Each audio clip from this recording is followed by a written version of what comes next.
Hi everyone, welcome to An Hour with LawSikho. This is Ramanuj Mukherjee, your host, and we have today with us Shailashri Bhaskar, who has been who has worked with SEBI in the past, and for 10 years retired as Deputy General Manager, and also she has been working as an independent company secretary, running her own firm as a SEBI consultant for the last 8-10 years. And today we have the good fortune of having her telling us about insider trading regulations and laws. Welcome, ma'am. Thank you very much, sir. Pleasure joining you. Hope I did not make any mistake in your introduction. It doesn't matter. The fact is that I have been with SEBI and I've also been in my own practice. So that's great. Great. Okay. So, insider trading, somehow in India, we hear more about insider trading cases in the US than our own insider trading cases in India. But of course, this is an extremely important area, and no stock exchange can function properly if there is a lot of insider trading. And there has to be a fair market for people to participate. At the same time, we keep hearing about a lot of stories that people say, off the mark, that off the cuff, that there's a lot of insider trading happening in India. It's just that nobody knows, nobody catches them.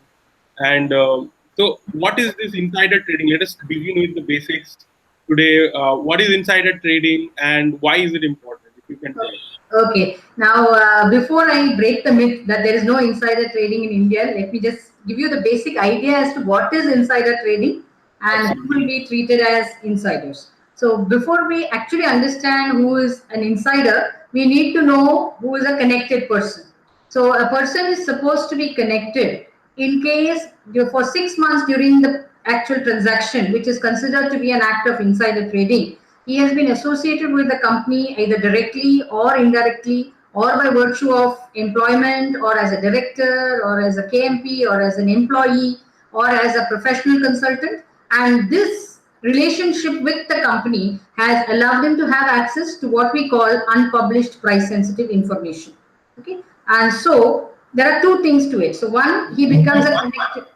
I'm so sorry. Like you're, you are kind of going out of the camera. Can you adjust it a little bit? Like you're kind of, Yeah.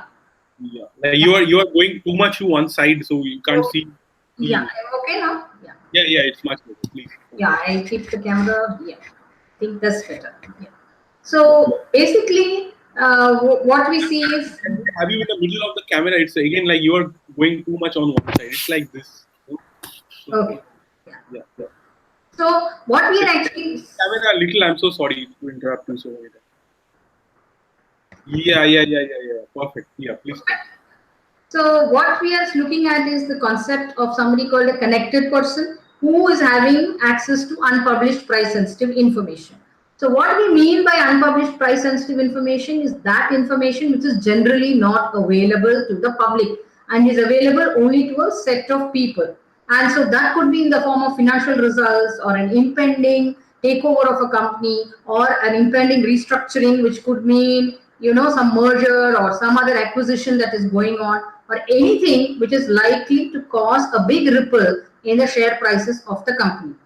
So this could be an upward movement or a downward movement. Even a cancellation of a major order that is backed by the company is price sensitive in nature, because that could lead to the share price getting mauled. It could go down.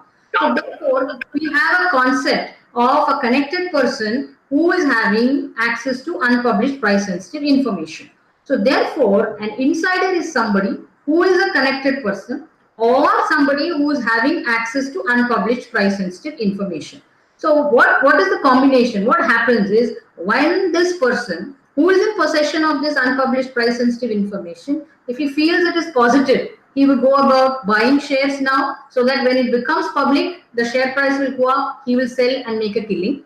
If he feels that it is negative, he would sell the shares now, so that when it becomes public, he actually has made a big gain, because he has not waited to sell when the shares actually.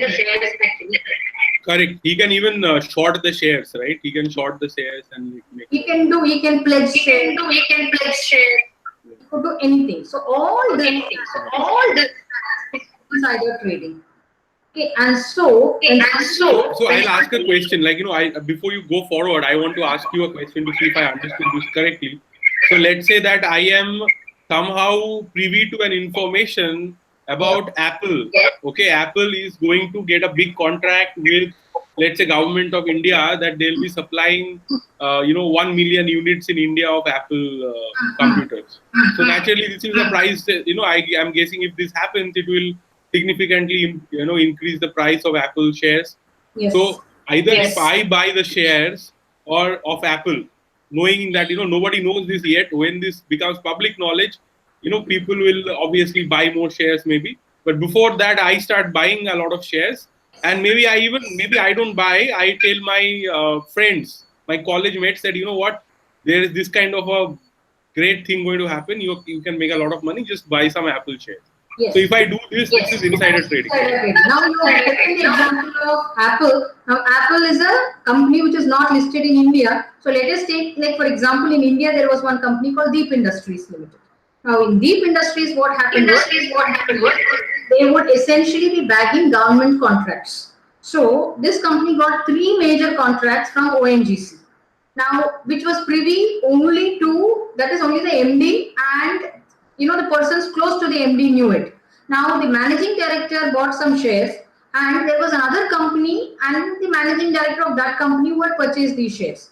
Now they found out that MD is connected because he knows that his company is bagging this contract, which constituted about 60% of their total revenue, and the other person was his Facebook friend. So therefore, it was very obvious he had passed on that information to that other friend. So that friend and his company purchased the shares. So this actually tantamounts to. Okay. Okay. Okay. Now coming to the basic theory, it's more in the United States. That's not true. In fact, there's a lot of insider trading that goes on in India also, and SEBI as a regulatory body has been passing regular orders. They have in fact investigated a lot of cases and levied huge penalties even in the Indian scenario. It is in fact one of the most what you can say draconian laws as far as the various SEBI regulations are concerned. So is this a criminal offense? Like, can you go to jail for this? Because in the US, you keep hearing, Rajat Gupta case was very famous. He was the MD of Goldman Sachs, Yes. and obviously a very famous investor and very reputed person, in fact. And he went to jail, and he's still in jail. In fact, I think So for he's inside. there are two people to this: Rajat Gupta, who gave out the information, and Rajaratnam, who procured the information. So this is in the US scenario. Putting it in the Indian scenario, it would be like in India, if somebody asks me for unpublished price sensitive information, and I am, let us say, one of the directors or employees of the company. If I share it, then I become Rajat, and if that person takes it from me, he becomes Rajratnam, and both of us are punishable under the insider trading regulations. And as far as the SEBI Act, it's a criminal offense. It's a criminal offense, right? Okay. It's a criminal offense subject to prosecution. So are there any major cases where people have gone to jail for insider trading? No, luckily not yet in India, but most of it has been penalized with very huge penalties. So sometimes running into several crores with interest at 12% per annum. So the entire gains have been disgorged in many cases. I think what I could remember is about 187 crores being the maximum amount that has been disgorged. So is the principle only of the disgorgement of the profits, or there is no other penalty apart from disgorgement? See, there are various penalties levy. One is, of course, disgorgement of the illegal gains. Second, they can debar them from accessing the markets for a particular period of time. They can debar them from trading for a particular period of time. And they can also levy, apart from disgorgement, extra fine plus interest. And if they don't pay up, then it leads to sending them to jail ultimately. Of course, criminal prosecution is still available as a weapon with SEBI, which they have not used so far. So, which if they use, it would land somebody in jail. Got it. So, it is said that, in India, this insider trading is very common, but most of the time they are not caught. In fact, I remember an investor making this statement in a public event that in his opinion, not backed by any actual statistics, but he said that I think 80% of share trading going on in India is actually insider trading in some form or the other. So what is your? I mean, I know I'm asking a very difficult question, but what do you think? Like the SEBI is being very effective in insider trading regulation. See, these were things in the past. Now, SEBI has been around since 1992. So, and these regulations, actually, the first set of regulations were notified in 1992 and they have been amended in 2015. So, from 1992 initial days, lot of things used to work on presumptions and assumptions. And then these statements were being made that many people are trading while being in possession of UPSI. They are indulging in insider trading, and so they are not being caught. But nowadays, it's not possible with the kind of machinery that SEBI has, 24/7 market surveillance, access to voice records, telephone records, and banking channels. They can even see where the money is going in, where the money is going out. They can see who they have called over the years. So, it's impossible not to be caught by SEBI. One simple example I can share with you, in one matter of insider trading, it had so happened that there had been this Bhuj earthquake, and so that was 10 years before the alleged act of insider trading. And this person had actually called up the other man to seek help for contribution to the victims of the Bhuj earthquake.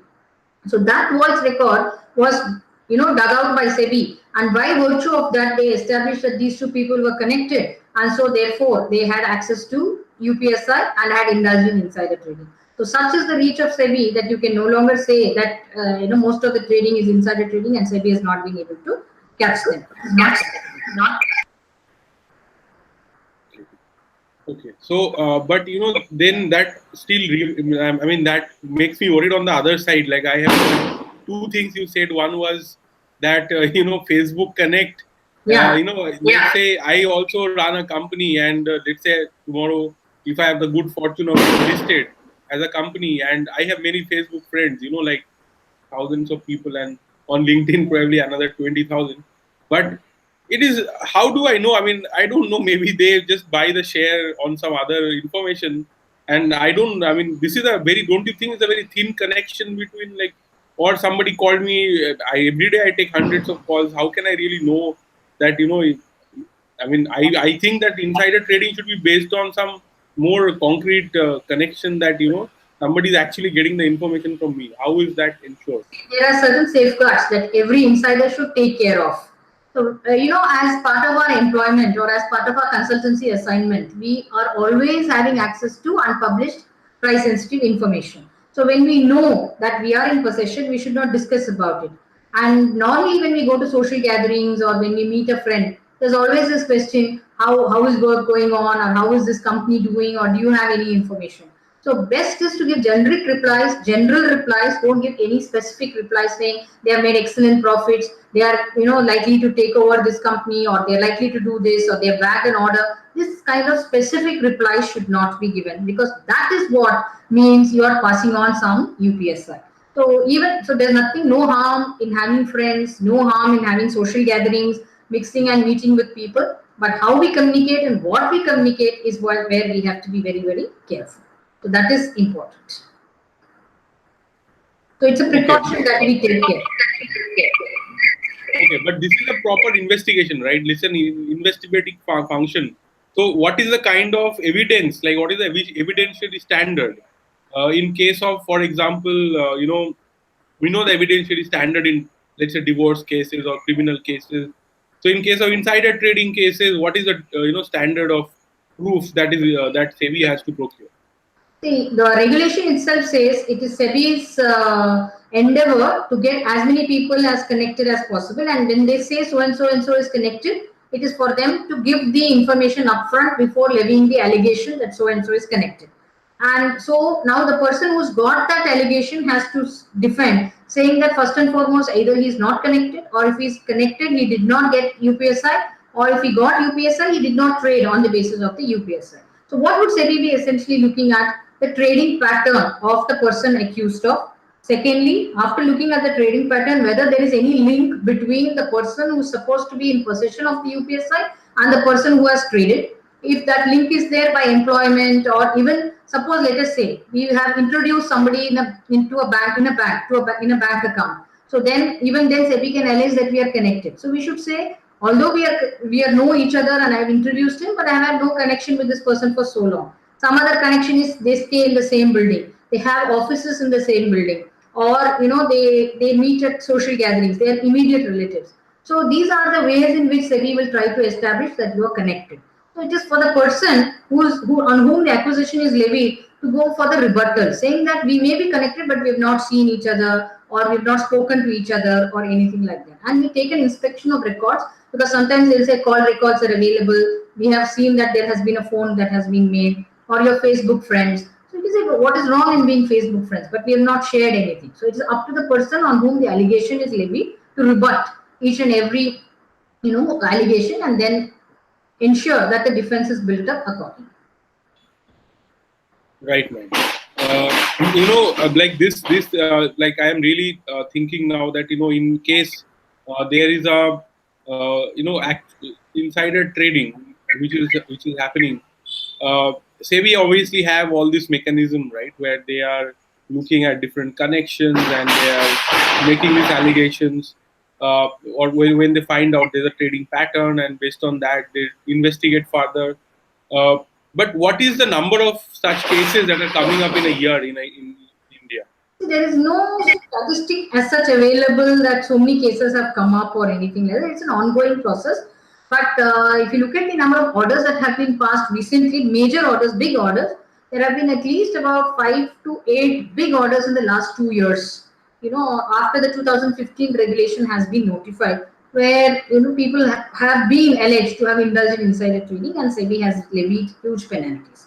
But as such, big statistics is not available. And as I already told you, initial stages very nascent, not much of activity was going on, and it was all based on assumptions and presumptions.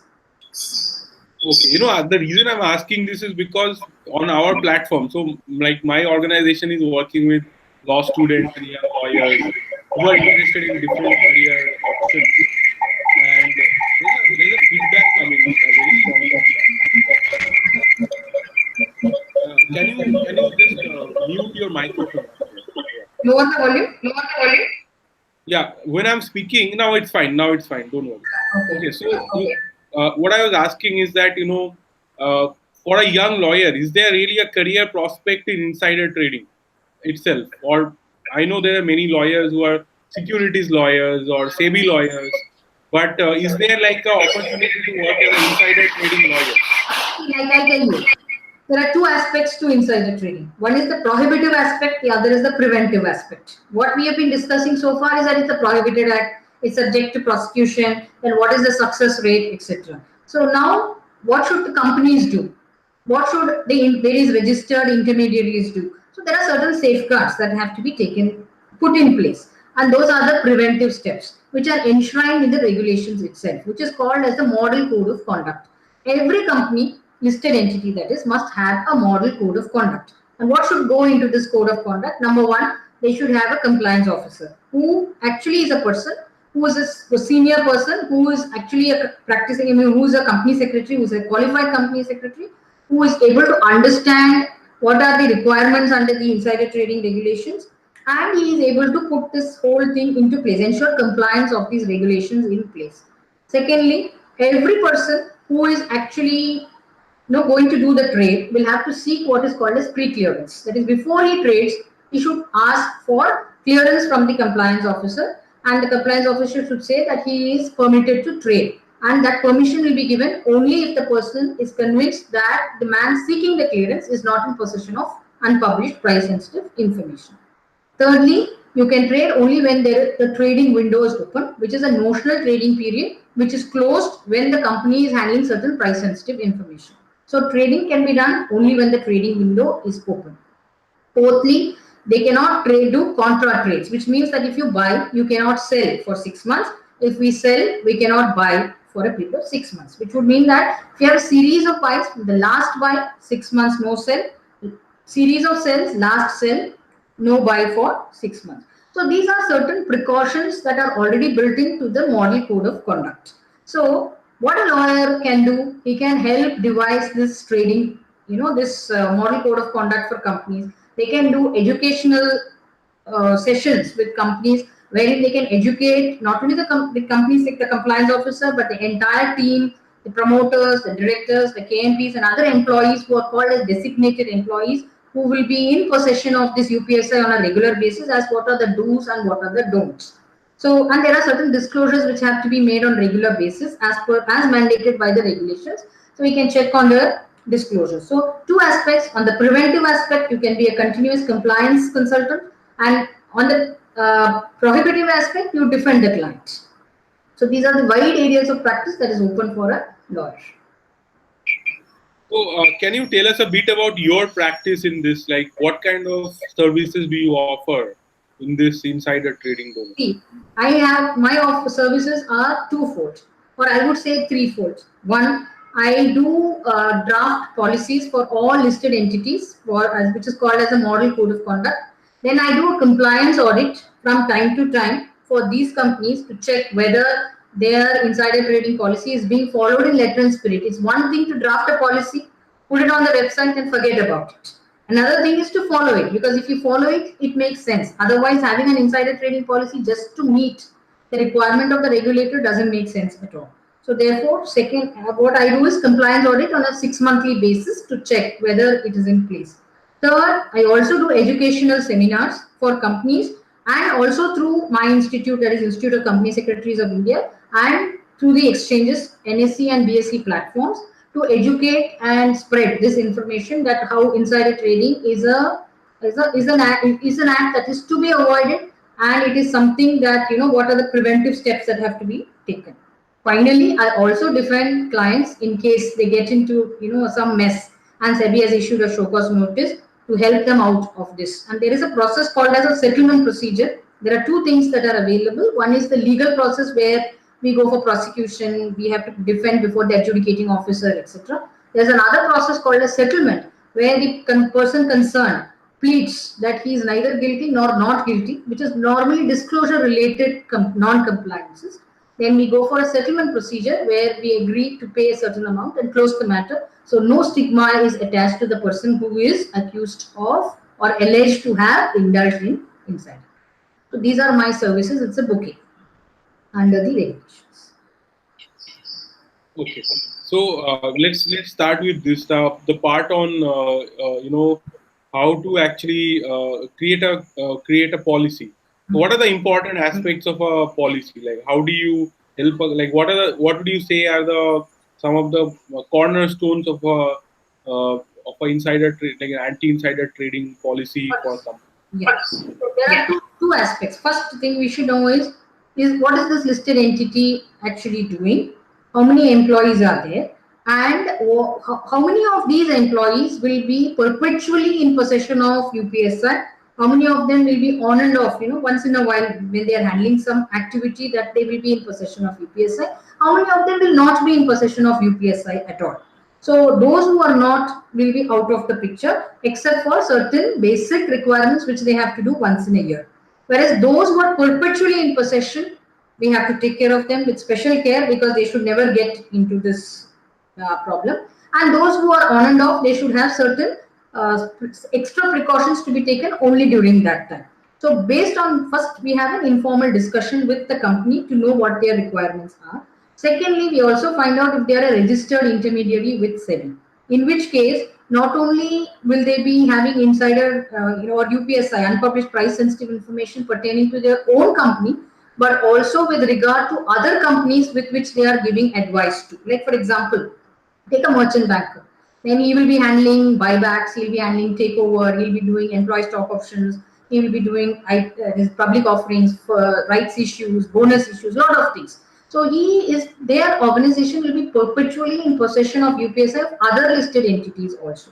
So we need to devise what is called as Chinese walls, wherein we ensure that those who are in possession do not interact with those who are not in possession, and those people who are outside this wall do not get into this place, this covered area, so very easily. So how do you bring people across the Chinese wall? How do you, what are the precautions within the Chinese wall? all these will also have to go into the policy. So based on the requirements of the organization, based on the requirement of the regulator, which mandates, regulator is anyway mandating pre-clearance, closure of window, when you should open the window, contra trade, etc. And this we merge the two together and then we devise a policy. After devising policy, we run it through the management, and then once management is convinced, then it becomes fine. That's how we do policy. That's how we do policy. Okay. And when you do an audit, what is the process like? When see now policy is in place, so in the policy we say pre-clearance should have been taken.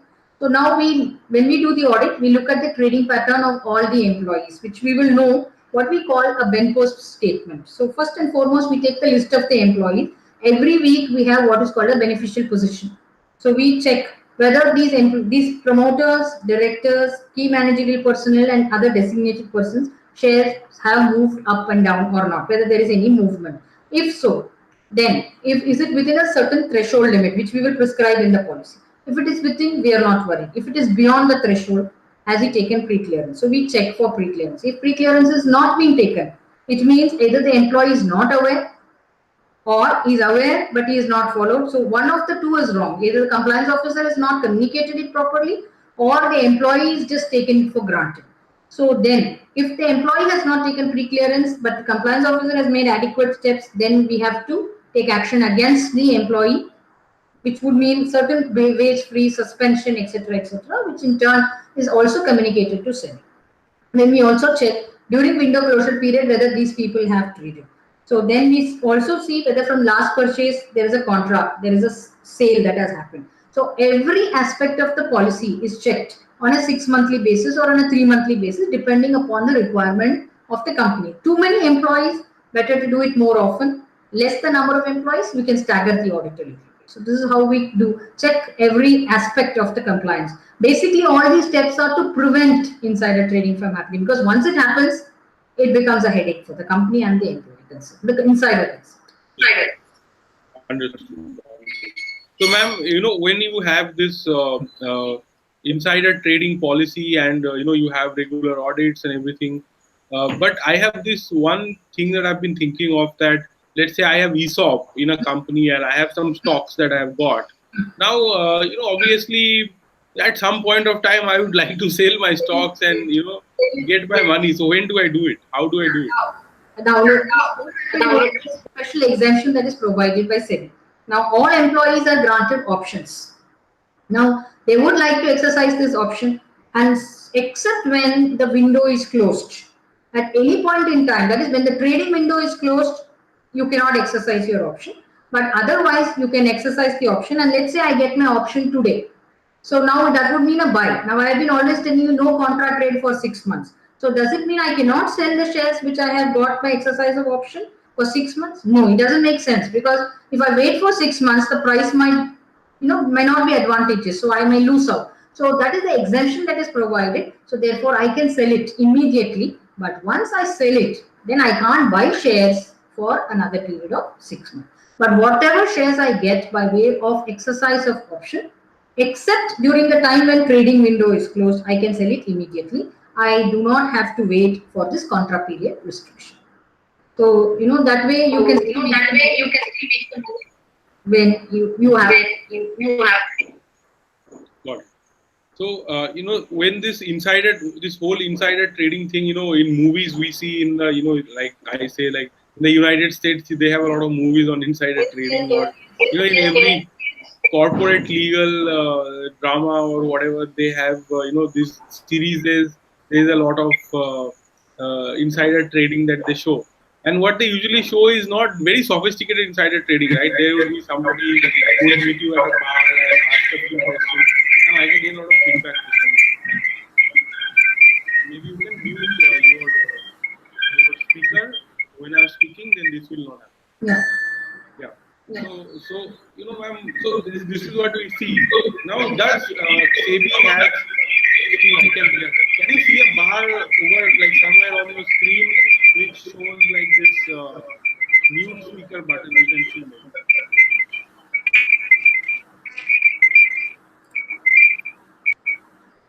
Yeah, I have done it. Yeah, done. Yeah. Okay. Okay. No, if you do it, then I'll not be able to hear you. I can get the echo actually. I can get the echo. Yeah. Actually, you'll see that there's a invite people button and then a mute microphone button and then there's a turn camera off button. So you just have to click on the mute microphone button. Okay. Okay. It is done. Yeah. So what I was trying to say is that this is a very a story that we keep hearing that this is how it happens, and they have like extreme. Um,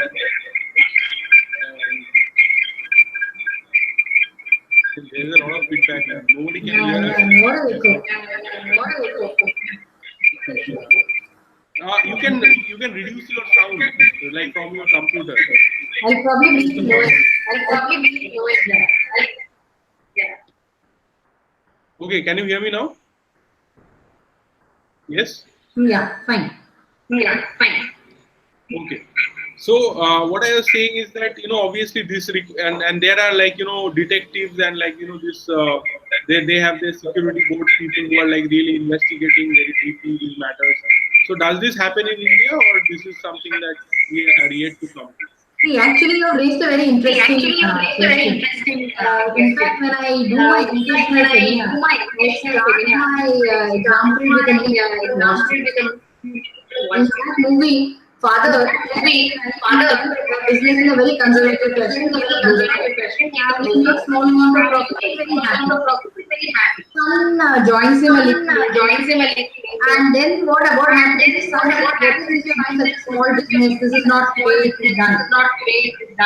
And he starts getting information from other companies, trading on the basis of that information, etc. Finally, the law catches up. And both father and son end up going to the jail. So actually, this is a clear case of insider trading. And in certain books, I think tomorrow comes first. All these. Ma'am, I can't hear you. There's some problem. Like I don't know what is happening, but suddenly the program like this it started well, but right now you are not very audible. Like your voice is coming off and going away. I don't know what is happening. Maybe you can bring the computer a little closer, or you can go closer to the. Yeah, earphone will be perfect, ma'am. That will really help. Yeah, that will ensure nothing. Yes, yes, absolutely. So that it's only. Yes, yes. Earphone, yeah, great. You have a earphone, is going to solve the problem. So what? So in India, we have not done any movies. Sir has not done till this thing so far.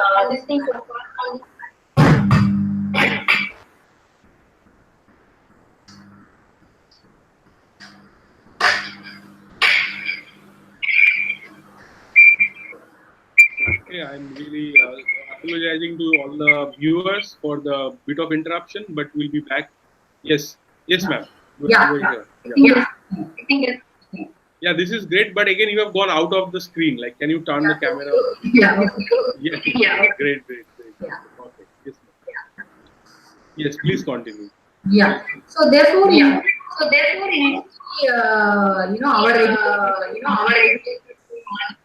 it's time direct. Yeah. So unfortunately, not. So that's the issue actually. Okay, ma'am, you are again going out of the camera. Like I can see only. Yeah. Okay. Great. Perfect. So I didn't understand this thing very well. Like, do we have really a very strong investigating side at SEBI? Like, there are detectives who are working there to catch insider trading people, or like, how does it really work? See, actually it's a very information, but they have a surveillance.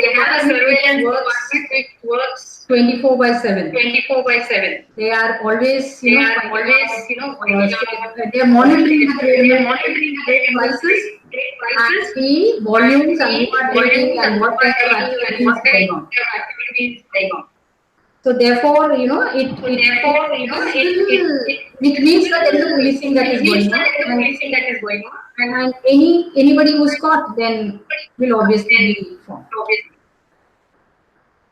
Okay, so there's a regular monitoring activity that is going on. Yes, all the time. Right, right. So, if you can throw some light on the kind of work that lawyers do, obviously you said there are two parts of it. One is the defensive part of it when there is already an allegation, and there is a preventive part. But you explained to us a bit about the preventive part, but tell us a little more about the defensive work that lawyers have to do. Yeah. So what Yeah. happens is So what that happens is that we will send you a show cause notice saying that so and so individual or companies have indulged in the act of insider trading.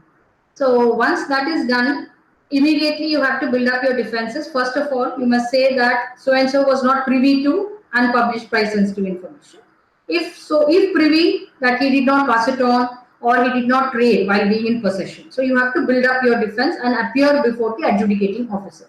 Where the matter is can be settled, then he obviously goes for settlement because there is no stigma attached when you do settlement. It means that I'm neither guilty nor am I not guilty. So therefore, there is no problem at all. But if you go to the AO, that is the adjudicating officer, then we have to line up our defenses based on the each allegation that is made. So we have to first and foremost undertake an inspection of documents at SEBI if required. If they have not sent you adequate document, look up our own back office to see what are the kind of documents, what did we do at that time, have we got enough, defense built up, interact with all the people in the organization, then present the case before the AO. Now, if AO, let us say, levies a penalty of 1 crore rupees, obviously they are not going to pay up. So you have what is called as an appellate tribunal. So you can appear as a counsel before the Securities Appellate Tribunal, wherein again you try to say that the AO has completely gone off focus or he has levied a penalty based on certain surmises which are not true. Defend the client once again and see what the SAT has to say. If there is a case, SAT sometimes quashes the order entirely. If there is no case, obviously you don't even get an iota of relief. So it all depends on case to case. But then again, so you have three things: settlement, appearance before adjudicating officer, and appearance before SAT. So these are the defense mechanisms. Right. And who are the leading lawyers in this space right now? If you can throw some light. So I actually would not like to name anybody because a lot of people are there. a lot But of people are there, but Ahmad Chand Mangaldas is very famous, and I know quite a few others also who are now in Bombay. Somshika Sundaresan is very popular. Jay Sagar is also popular. So these are all people who specialize in securities laws, and there are many more. So quite a few who are very active in this area.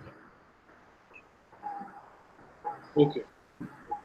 And what would you say is the if somebody wants to learn this work, it seems like it must be a quite a small circle of lawyers, and few law firms only would be working on this.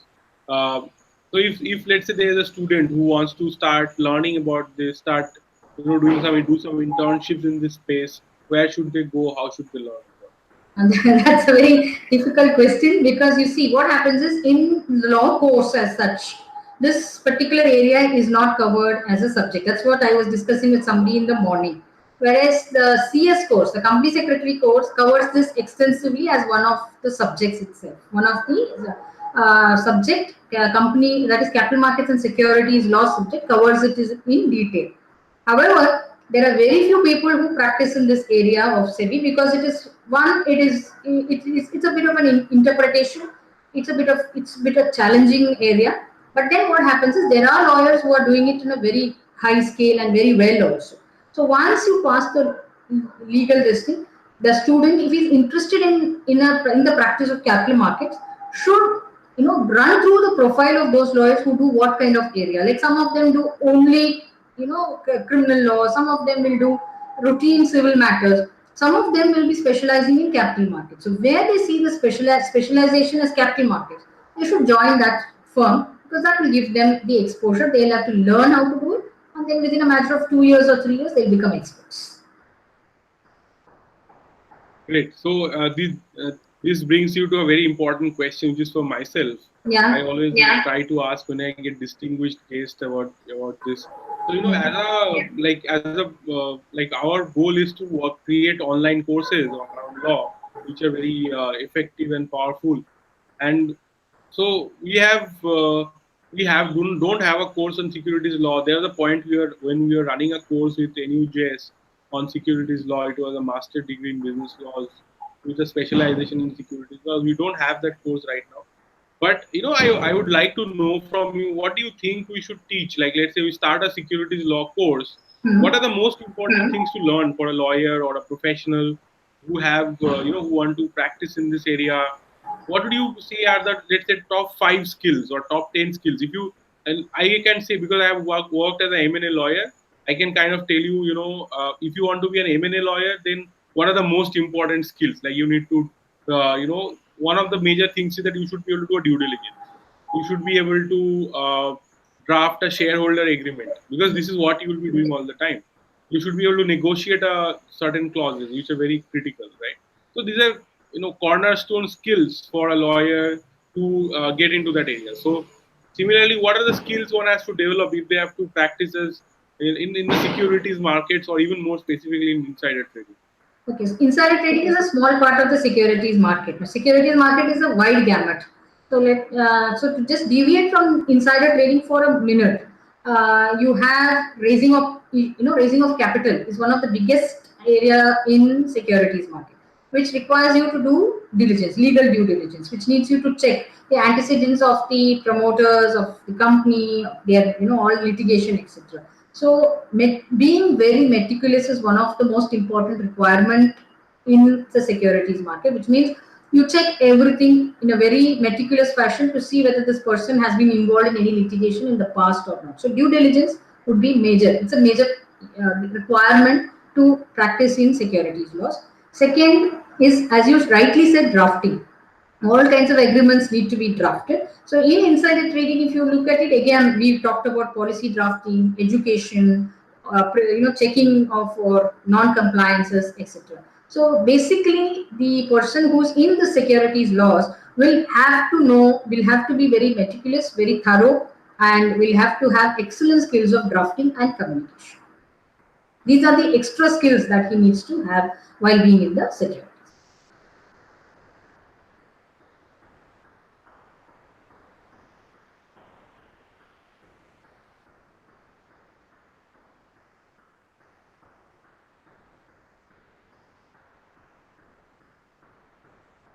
I can't hear you. I can't hear you. Can you Yeah, hear now me? I can. Yeah. So I couldn't hear the last things you said because we had lost connection, I believe. Can you Yeah. repeat that? Yeah. See, basically, in to be in capital markets, he should be very thorough. He should be very meticulous because due diligence is no joke. So he has to be very thorough and meticulous while checking every single document or every single paper.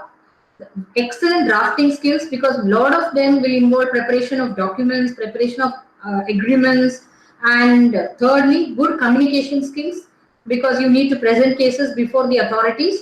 And fourthly, you should be very thorough with the regulation as such because even while drafting, even while presenting a case, they should be very clear as to what the regulations require and how he is going to deliver that in the form of a document or in the form of a presentation.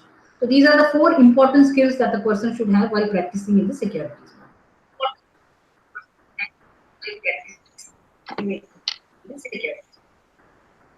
Okay, I think that's very useful. So so one thing we talk about is that when you try to build a course, that there should be certain specific learning objectives, right? If you say Yes. that this is the work you need to know apart from the general skills, what did you say are the specific work that people have to do repeatedly again and again? One thing I can think of is drafting maybe a draft red herring prospectus. Yeah, Yes. I know that our friends in capital markets Yes. spend That we do regularly. day and night, yeah, day and night. They always stayed back drafting these things at till late night every day. But apart from these, what are the more important skills You that should be one should thorough with the have? regulation. I personally feel drafting will come automatically, but if you are not sure of the regulation, we could go wrong in all the drafting. So we should be thorough with all the regulations that SEBI has been notifying, like for example, ICDR, the LODR, that is listing obligation disclosure requirement, insider trading, takeover regulations, buyback, ESOP, delisting, then a whole gamut of regulations, one after the other, and most importantly, prevention of fraudulent and unfair trade practices. They should be thorough. Once they are thorough with that, you can easily draft. Okay, so one is that you should be thorough with the regulations, and then you said that you have to be able to draft these agreements. Yes. But what are the And other also kind their of due frameworks diligence like in that? a very meticulous fashion. Due diligence, yes. Okay, so due diligence, drafting, and what other kind of things you have to often do? Writing petitions Communication. before SAT, I'm guessing. Communication. You have to have excellent communication skills. You should be confident, good command of the language. Most importantly, we should not vacillate before the regulator or SAT, because you see, suppose I want to convey something to you, I should be able to convey that to you precisely in 2 to 3 sentences. If I were to communicate the same thing in 10 to 15 sentences, the opposite party will lose the interest. So that kind of communication skill is what we need to develop. Sharp communication skill. So we have got a few questions from Yeah. different people. It's 8:50 already, and Yeah. we'd like to take some of the questions that we have already got. Yeah, delighted to. Okay. Yes. So Devang Chauhan is asking, what is the scope for budding lawyers in securities field? BA LLB plus CS, BBA LLB plus CS. See, as I told you, this is the area to be in as of now, because the regulator is a very hyperactive regulator with a lot of changes. Even today, if you see, there has been a change to the takeover regulation and delisting regulation and buyback regulation. Every day there is a change in the regulation. You need to be updated. And on the one front, regulations keep changing. Second, lot of show cause notices being issued. Compliance has become the highest requirement of the day. So more than defense, prevention would be better. It's always prevention is better than cure. So we, as lawyers, it does not mean that you need to only defend. You can also be look at yourself as compliance executives. So you have a lot of options open. You can be a compliance executive. You can be, defense mechanism lawyer, or you could also be somebody who's always in the educational line, educating all these people as to what are the changes that are going on. So a lot of opportunity there for anybody who wants to enter this field as a capital market expert. The field to be in, future of, future for a lot and lot of young executives. Great. And do like young people find it? There are certain areas in which you need 10 years, 15 years to practice to even get noticed. But is SEBI and capital markets also like that? Like, does it take many decades for people to get noticed, or can young lawyers also get a See, fair first, opportunity? anywhere, everywhere, it will take time to get noticed. But then, if he's doing it with dedication and full concentration and effort, 3 4 years he should get noticed. Because I know people who are in their early 30s who are doing extremely well in this area of practice. It's only that you need to work with a lot of dedication. As I told you, it's very dynamic. It keeps changing. So if you say I will check back, the market is going to go to the person who's readily able to provide a solution. They are not going to wait for you to check back. You should be always updated. So as long as you're that, it takes just a few years to get noticed, not for 10 years or 15 years. And another thing, SEBI also is recruiting people now. So it's a very good place to apply and get. Right, right. We have a lot of people actually who keep asking us, to invite an expert who can give some guidance on how to crack this exam. I have got so many requests in the last few days. If you Which know exam, somebody, SEBI please exam? refer. Yeah, it will be great if we can invite somebody. And I mean, I don't know. I don't think you have given this exam. You have done it many years back, of course. Yeah. If you are able to give some advice, I can ask you some questions. But See, otherwise, maybe somebody who cracked the exam somebody else, recently. yeah, because see, I gave this exam in 1993. So that is too many years ago, and that time life is fairly simple. So it's better you take somebody who's done it recently. Yeah. So if you know somebody, please refer to us. Yeah, definitely, definitely. Yeah. So we have got a question from Kunal Chandriani. He's asking, what should one do if he's pursuing the course of company secretary, but not able to clear the exams for quite long? Are there any opportunities for semi-qualified CS, or is it wise to shift to law? See, semi-qualified is he cleared executive? He hasn't said that. He's saying See, that I he's presume he trying must to have clear. cleared executive and a few groups in professional. So there are Yeah. companies which recruit, particularly investment bankers. So he could join he can keep trying and he'll definitely clear it. It's not so difficult. And my simple advice to him is don't take all the groups in one go. Take one group at a time. It's very easy to clear. If he does all three groups in one go, which means 9 papers at a stretch, it puts a little bit of stress in the onto the brain, and that's why he's finding it difficult to clear. So if he's cleared executive and some part groups in professional, definitely there are companies which will take them. Even investment bankers are very much interested in taking. So it's better not to quit and keep trying. Great. That's really reassuring. He's also asking, these days company secretaries are not earning very well as freshers. What should be the career path to earn decent salary? What is decent? What is decent? Yeah, he's trying to get some direction in, Because Because one one is is they expect a lot and companies are not ready to pay that much. So there is a mismatch between the expectation and what the company is paying. So, but my advice is take the job, and as he settles down and as they do well, they will get good hikes. And there are company secretaries after about 3-4 years, they really do earn very, very well. Initially, there will be a starting trouble, but after that, yes, they do very, very well. It's a very challenging job. Interesting. So there was a time in India, there was a really dearth of company secretaries. I remember doing due diligence on a company, and one of the point was that you have to appoint a company secretary, Yes. and they're like, we have run ads on newspaper, we are not finding anybody applying also. And this happens because there were so few company secretaries in India at a point of time. But compared to that, I think there are a lot many more. So that initial deficit has been, there are more company secretaries these days. So it's not as easy as people used to say. If you do company secretary, you clear it, and yet there's like a lot of good paying job immediately waiting for you. Yes. Maybe it is not as easy as that, but there No, is good paying job is solid subjective. paying job is subjective. Because what is good paying for him may not be good paying for him may not be good or paying her, for him or but her. definitely job opportunities are there. Job opportunities are there. Yeah, I think what you're saying is that first learn the work, Yes. get good at it, and then there will be no problem in getting. Yes. Because earlier, one company secretary. One company secretary. Now, one company secretarial department having minimum 5 to 10 company secretaries. So that is the level of compliance. That is the level of compliance. Lot of demand. Lot of If demand. they join, they will learn, Join, and they as will they learn, learn. they will grow. As they learn, they will grow.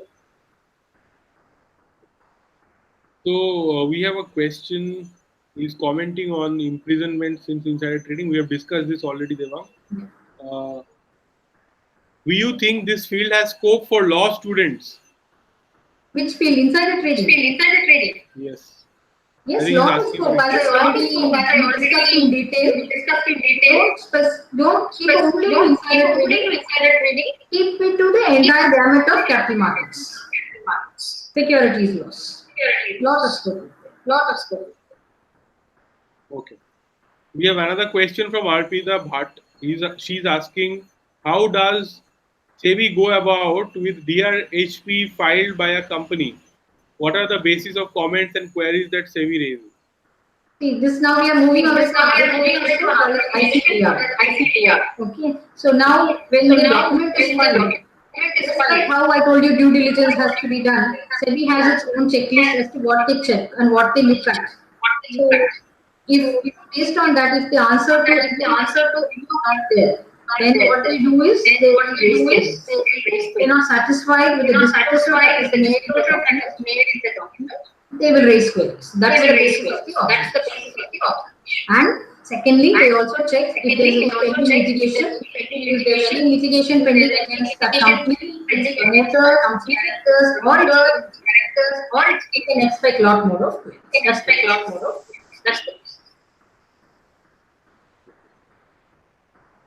So we are done with all the questions. Yeah. There's a couple of minutes left before we wrap up. Yeah. So what will be your, message about insider trading and even maybe a little bit about larger security markets for our young viewers who are watching this to learn more about this?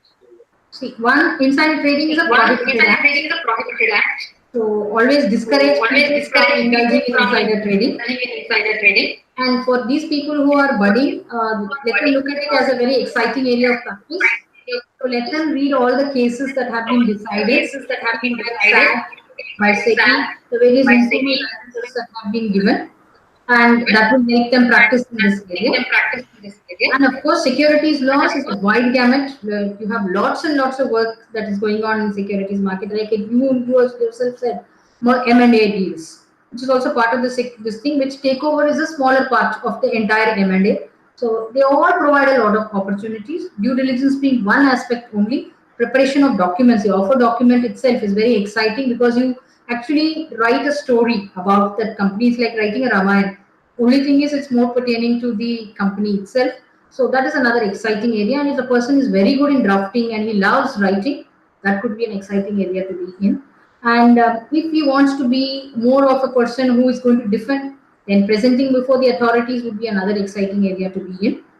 So therefore, lot of opportunities. Once they come in, they will learn to swim, and they will get they will go to places.